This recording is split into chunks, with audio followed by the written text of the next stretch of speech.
Hello' everyone, এয়া দেখিছেনে আমাৰ ৰাতিপুৱা ভাত খোৱা হৈ গ'ল এবাৰ আৰু পথাৰত ডাঙৰি বান্ধিম বুলি কৈছে। সেইকাৰণে আকৌ ভাজি অকণ লৈ যাব লাগে। আমাৰ মানুহজনক লগাই দিছোঁ পাচলিটো কুটিবলৈ, কাৰণ মোৰ কাম ঢেৰ আছে আৰু মই এতিয়া কাঁহী বাতি ধুবলৈ আছে বহুতখিনি আৰু ভিতৰৰ কাম আছে, ঘৰ দুৱাৰ সাৰিবলৈ আছে।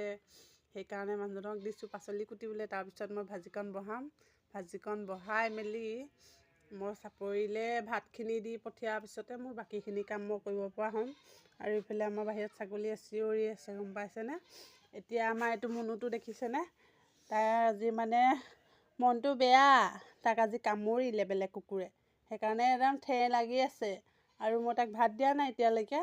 আৰু দিম এতিয়া ভাত, মই তাক গাখীৰ দিম আৰু বেলেগ একো নাই দিবলৈ। কাৰণ ভাজি অকণমান বনালোঁ আমাৰকেইটালৈ হ'লহে, আৰু সিটো ভাজি ভাত নাখায়। সেইকাৰণে গাখীৰ দিম বুলি ভাবিছোঁ। গাখীৰ দিলে সি কেইটামান খাব।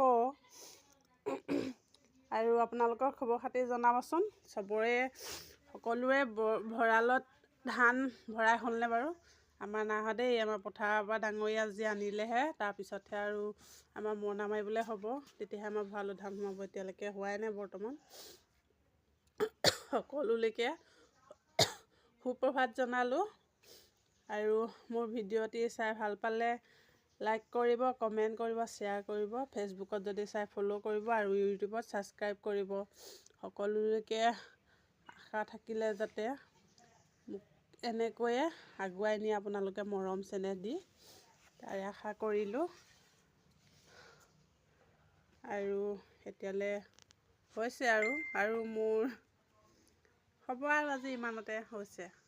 মুনু এইফালে বন্ধুসকল দেখিছেনে? আজি ৰাতিপুৱা দুবাৰ বনাবলগীয়া হৈছে ভাজি। এবাৰ বনাই খুৱাই কৰি আজৰি হ'লোঁহে, আকৌ এবাৰ বনাবলগীয়া হ'ল। মানে আজি বিলত ডাঙৰি বান্ধিব, সেইকাৰণে দুবাৰকৈ বনাবলগীয়া হ'ল। আকৌ পথাৰলৈ যাবলৈও মানুহ নাই আৰু বহুত দূৰ যাব লাগে।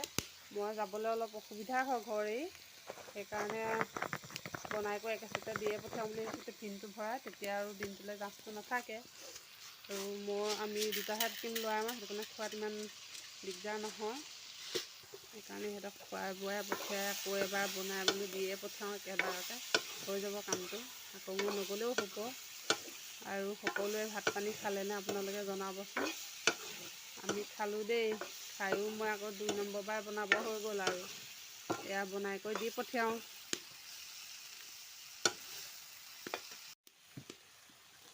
আপোনালোকে কি কৰিছে বাৰু? কোনে কোনে কি কৰিছে? মই ভাজি বনাই আছোঁ। মই দুবাৰ বনালোঁ ভাজি আৰু দেই আজি। এয়া দেখিছেনে? নিমখ দিছোঁ, দাইল দিছোঁ, জাতিলাও এয়াকৈ মানে এখনীয়াকৈ বনাম আৰু 2খন 3খন বনাই থাকিবলৈ সময়ো নহয়গৈ। আৰু বেলেগ কাম আছেই কৰিবলৈ, অকল ভাতত লাগি থাকিলেও নহ'ব। যিহেতু এইখিনি আৰু পথাৰলৈ লৈ যাবৰ কাৰণে সোনকালে বনাই কৰি দিছোঁ।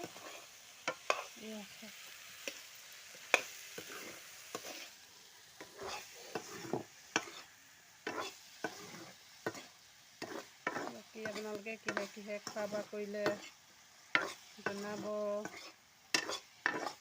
আমি আৰু এনেকৈ আৰু পাচলি যিহে দাম, কিনি খাবলৈও ইমানখিনি সমৰ্থক নহয়। সেইকাৰণে কালি চাপৰিৰ পৰা জাতিলাও লৈ আহিছিলে, জাতিলাওকে বনালোঁ। অথনি মই কালি কবি লৈ আহিছিলোঁ, কবি বনালোঁ। আৰু এতিয়া জাতিলাও বনাইছোঁ। আকৌ ৰাতিলৈ চিন্তা কৰিলেহে হ'ব। ইমান দাম হৈছে, কিনি খাবলৈ নোৱাৰি আৰু। সেইকাৰণে কিবা কিবি এটা হ'লেও এখনীয়াকৈ বনাই আৰু তেনেকৈ দিওঁ আৰু, নহ'লে উপায়তো নাই।